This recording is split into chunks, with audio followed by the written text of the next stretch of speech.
Le ministère russe de la Défense a indiqué que ses forces allaient désormais se concentrer sur une libération complète du Donbass à l'est du pays. Il s'agissait d'une des options de départ de l'opération spéciale, l'autre étant la conquête de l'ensemble de l'Ukraine, a rapporté l'agence russe Interfax. Et justement, on reste en Russie parce que vu de Russie, eh bien les informations, vous le savez, c'est de la propagande. Et pour décrypter, Elena Voloshin est avec nous à nouveau, notre correspondante en Russie. Elena, bonsoir.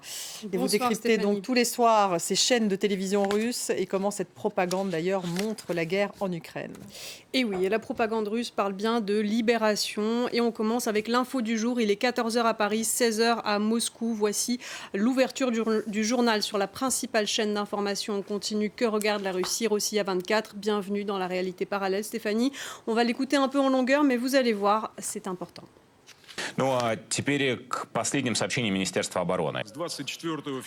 Depuis le 24 février, les forces armées de la Fédération de Russie mènent une opération militaire spéciale. Son but principal est d'aider les peuples des républiques populaires de Donetsk et de Lugansk, soumis depuis 8 ans à un génocide par le régime de Kiev. Dans ces conditions, il n'était possible d'aider les républiques de Donetsk et de Lugansk que par la voie militaire. Et c'est ce qu'a fait la Russie. Nous avions deux options. Nous cantonner au territoire de la DNR et de la LNR dans les limites administratives des régions de Donetsk et de Lugansk, ce qui est inscrit dans les constitutions des républiques. Mais dans ce cas, nous aurions été confrontés à un afflux permanent des forces armées ukrainiennes au sein de ce qu'ils appellent l'opération des forces alliées. C'est pourquoi nous avons choisi la deuxième option qui prévoyait des actions sur tout le territoire de l'Ukraine. Ces actions visaient à démilitariser et à dénazifier. Le cours des opérations a confirmé que c'était la bonne décision. Le plan défini par l'état-major est respecté à la lettre. Она проводится Генеральным штабом в строгом соответствии с утвержденным планом.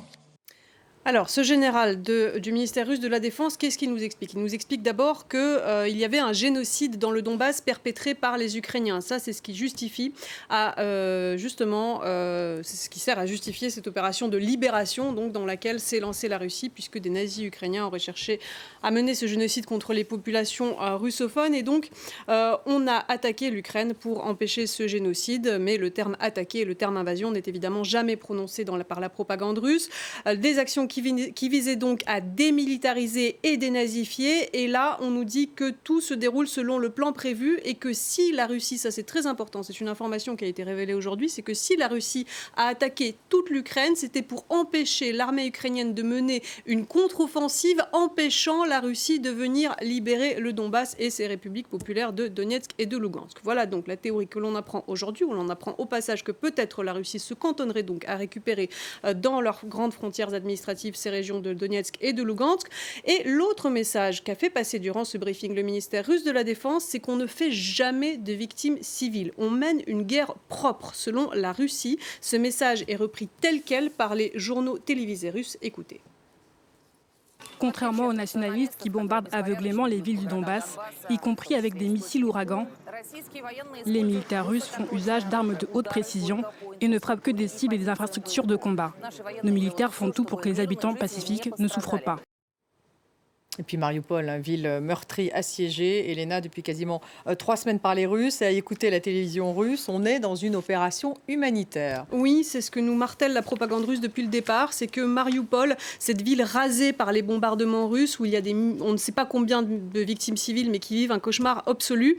Mais il faut bien que les Russes justifient ces dégâts causés à Mariupol. Alors on prétend que c'est l'armée ukrainienne qui détruit la ville, qui retient les civils en otage, qui fusille ceux qui tentent de fuir et que les Russes, eux, essayent de venir en aide à ces populations retenues par les Ukrainiens. Écoutez cet autre extrait de journal de la première chaîne de télévision russe.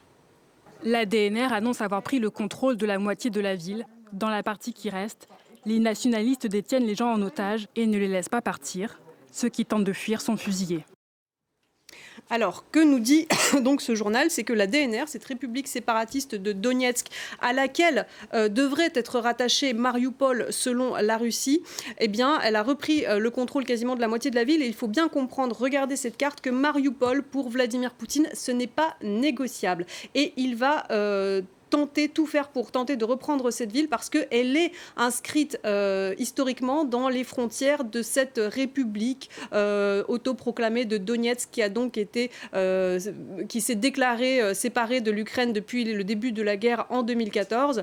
Et donc Mariupol, ce port stratégique, devra être rattaché à cette république selon la Russie. La grande question maintenant est de savoir est-ce qu'il y aura ce corridor vers la Crimée avec ces villes de Melitopol et Kherson notamment qui ont déjà été reprises par l'armée russe.